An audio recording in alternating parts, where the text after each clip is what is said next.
Salam damai sejahtera, Bapak, Ibu, saudara-saudari, dan adik-adik yang terkasih dalam Yesus Kristus. Kita berjumpa lagi dalam pertemuan APP 2021. Semakin mengasihi, semakin terlibat, semakin menjadi berkat.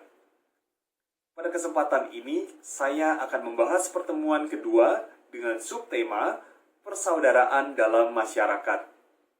Bacaan kitab suci akan diambil dari Lukas bab 10 ayat 25 sampai 37 tentang orang Samaria yang murah hati.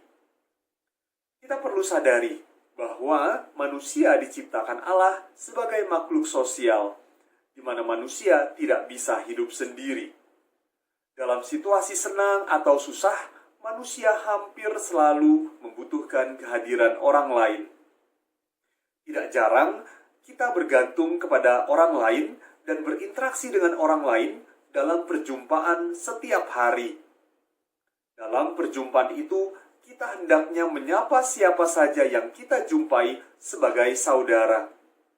Santo Fransiskus sekitar 800 tahun yang lalu mendesak umat untuk menghilangkan konflik dan dengan rendah hati menunjukkan persaudaraan dengan mereka yang tidak seiman. Dengan semangat yang sama, Bapak Paus Fransiskus bersama Imam Besar Ahmad Al-Tayyib juga mengucapkan hal yang senada, bahwa Tuhan menciptakan semua umat manusia yang setara dalam hak, kewajiban, dan martabat, dan telah memanggil mereka semua untuk hidup bersama sebagai saudara. Dengan seruan semangat Bapak Paus Fransiskus, kita diajak untuk membangun persaudaraan dengan semua orang tanpa ada batasan. Terlebih, dalam masa pandemi seperti sekarang ini, kita diajak untuk bahu-membahu melawan wabah virus COVID-19 ini.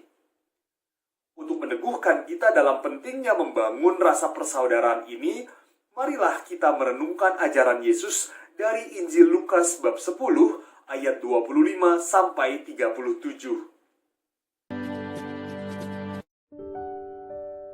Pada suatu kali, berdirilah seorang ahli Taurat untuk mencobai Yesus, katanya, "Guru, apa yang harus kuperbuat untuk memperoleh hidup yang kekal?" Jawab Yesus kepadanya, "Apa yang tertulis dalam hukum Taurat? Apa yang kau baca di sana?" Jawab orang itu, "Kasihilah Tuhan Allahmu dengan segenap hatimu, dan dengan segenap jiwamu, dan dengan segenap kekuatanmu, dan dengan segenap akal budimu, dan kasihilah sesamamu manusia seperti dirimu sendiri." Kata Yesus kepadanya, "Jawabmu itu benar. Perbuatlah demikian, maka engkau akan hidup." Tetapi untuk membenarkan dirinya, orang itu berkata kepada Yesus, "Dan siapakah sesamaku manusia?" Jawab Yesus, "Adalah seorang yang turun dari Yerusalem ke Yeriko. Ia jatuh ke tangan penyamun-penyamun yang bukan saja merampoknya habis-habisan, tetapi yang juga memukulnya, dan yang sesudah itu pergi meninggalkannya setengah mati. Kebetulan ada seorang imam turun melalui jalan itu. Ia melihat orang itu, tetapi ia melewatinya dari seberang jalan."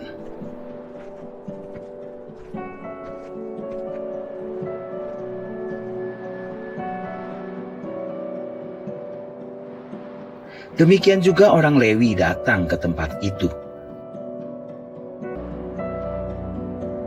Tetapi ia melihat orang itu, ia melewatinya dari seberang jalan.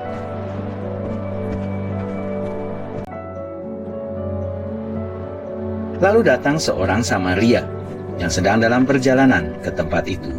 Dan ketika ia melihat orang itu, tergeraklah hatinya oleh belas kasihan. Ia pergi kepadanya lalu membalut luka-lukanya. Sesudah ia menyiraminya dengan minyak dan anggur.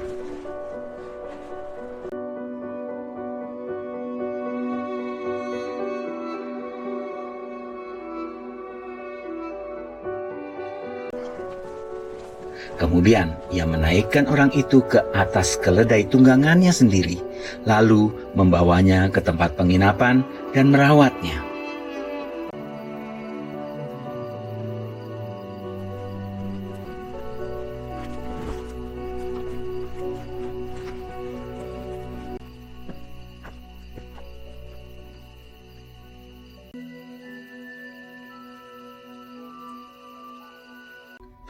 Keesokan harinya, ia menyerahkan 2 dinar kepada pemilik penginapan itu, katanya, "Rawatlah dia dan jika kau belanjakan lebih dari ini, aku akan menggantinya waktu aku kembali." Siapakah di antara ketiga orang ini menurut pendapatmu adalah sesama manusia dari orang yang jatuh ke tangan penyamun itu? Jawab orang itu, "Orang yang telah menunjukkan belas kasihan kepadanya." Kata Yesus kepadanya, "Pergilah dan berbuatlah demikian." Dalam perumpamaan ini, Yesus mengajarkan tentang bagaimana membangun persaudaraan dengan orang lain di tengah masyarakat. Yesus mengajarkan kita untuk peka terhadap kesulitan orang lain. Peka di sini bukan berarti hanya sekedar sadar dan merasa kasihan, tetapi kita juga mengerti kebutuhan orang lain dan mau bergerak. Orang Samaria yang murah hati dalam perumpamaan Yesus bukan hanya sekedar melihat dan berlalu begitu saja, tetapi mau bergerak, mau melakukan sesuatu. Pengajaran Yesus dimulai dengan pertanyaan ahli Taurat yang sebenarnya ingin menjatuhkan Yesus. Jawaban yang sungguh luar biasa ini diberikan oleh Yesus, yakni Yesus menempatkan mengasihi Allah dengan segenap hati, jiwa, kekuatan, dan akal budi sejajar dengan mengasihi Allah. Dengan kata lain, mengasihi Allah bisa dengan cara mengasihi sesama manusia. Seorang yang baru turun dari Yerusalem menuju ke Yeriko jatuh ke tangan para penyamun. Bisa dikatakan bahwa ia adalah seorang Yahudi yang kemungkinan baru pulang dari Bait Allah atau baru pulang beribadah. Ia dirampok dan dipukuli penyamun lalu ditinggalkan begitu saja setengah mati. Ia ditinggalkan layaknya bukan seorang manusia. Bacaan ini mengajak kita untuk merefleksikan diri. Apakah saya selama ini mengaku beragama, aktif pelayanan, ikut perayaan Ekaristi dan sebagainya, tetapi enggan melakukan sesuatu bagi sesama kita? Kita diingatkan untuk tergerak melakukan sesuatu karena melihat orang lain sebagai saudara dan melihat kehadiran Tuhan di dalam diri mereka. Pertolongan yang diberikan oleh seorang Samaria yang murah hati juga bukan sekedar pertolongan yang ala kadarnya. Sebaliknya, ia memberikan dengan segenap hati, jiwa, kekuatan, dan akal budi. Orang Samaria adalah orang yang dianggap kafir. Orang yang kafir yang tidak mengenal Allah. Tetapi dalam perumpamaan Yesus, orang Samaria yang murah hati mau peka. Dia mau bergerak untuk membantu. Ia peka akan kebutuhan orang lain. Membalut luka-luka orang itu, menyiraminya dengan minyak dan anggur, dan menaikkan orang itu ke atas keledainya. Satu-satunya kendaraan yang seharusnya bisa ia gunakan untuk meringankan beban bawaannya. Tetapi justru ia berikan untuk orang lain. Tidak sampai di situ, ia membawa ke penginapan dan merawatnya. Ia kembali memastikan bahwa orang tersebut mendapatkan pertolongan dengan memberikan 2 dinar kepada pemilik penginapan. Dan lebih lagi, ia mengatakan kepada pemilik penginapan, "Kalau seandainya kurang, saya akan kembali untuk membayar kekurangannya." Ia berani melakukan sesuatu yang sebenarnya bukan tanggung jawabnya. Perumpamaan ini mengajarkan kita bahwa orang yang tidak sama atau tidak sejalan atau tidak seiman dengan kita bukan berarti tidak layak untuk ditolong. Orang Samaria yang murah hati menunjukkan dirinya mau bergerak, membantu tanpa memandang perbedaan apapun. Semasa pandemi ini, banyak hal yang dapat kita lakukan untuk membangun persaudaraan di tengah masyarakat.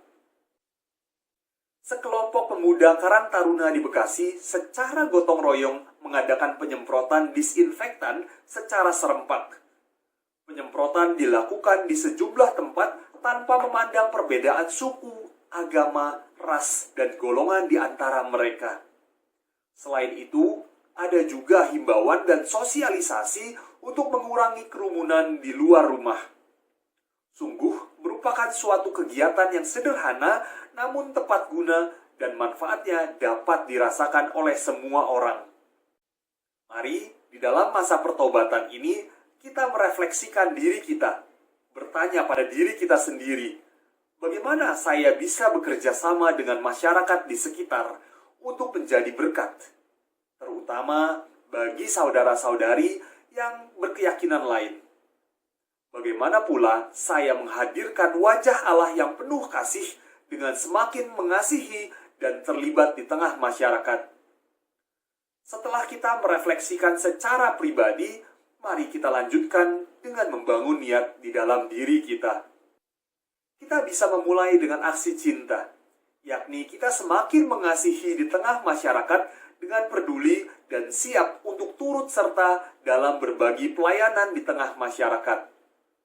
Kemudian, aksi keterlibatan, yakni kita bisa semakin terlibat di tengah masyarakat dengan menjadi promotor protokol kesehatan. Dan terakhir, kita juga bisa melaksanakan aksi berkat, yakni semakin menjadi berkat di tengah masyarakat kepada saudari-saudara yang kecil, lemah, miskin, tersingkir, dan disabilitas, terutama mereka yang terdampak pandemi COVID-19. Marilah Bapak, Ibu, Saudara-saudari sekalian, kita lanjutkan pertemuan kita dengan doa umat dan doa penutup. Ajarilah kami bahasa cintamu, agar kami dekat padamu ya Tuhanku. Ajarilah kami bahasa cintamu, agar kami dekat padamu